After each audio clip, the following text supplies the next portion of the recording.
Muningning na may palikpik. Call me, Edwin, at ito ang aking wild confession. 22 na ako. Lahat ng barkada ko may kanya-kanyang kwento at experience na pagdating sa pakpak ganern-ganern.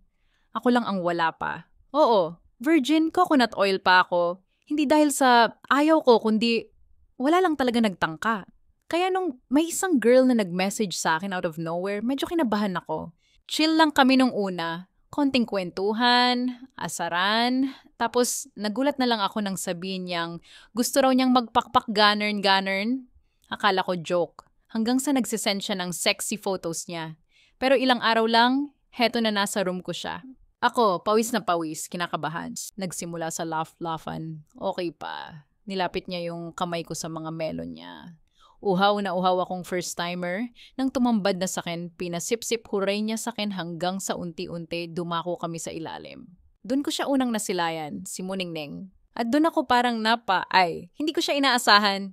Hindi siya kasing pink nang nakikita ko sa mga video. Medyo dark, parang may konting palikpik sa gilid. Tapos yung hiwa, parang librong nakabukas. Literal, nakabulatlat. Tumigil ako saglit. Hindi ko alam kung normal ba to. Pero nung tiningnan ko siya, confident naman siya. Walang kahihiyan sa mukha niya. Parang sinasabi niya, "Huwag kang mag-judge. Tikman mo muna." So tinikman ko nga.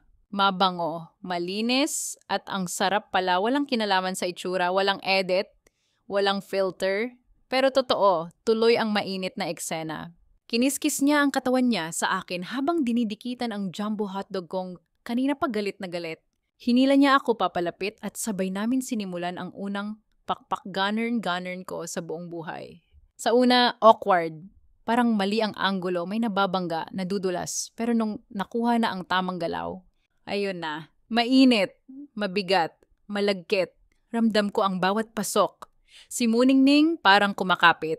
At totoo nga. Pagkatapos ng lahat, nakahiga kami, pawisan, pero parang may napasa sa akin na bagong lakas. Sabi niya, "So, worth it ba first mo?"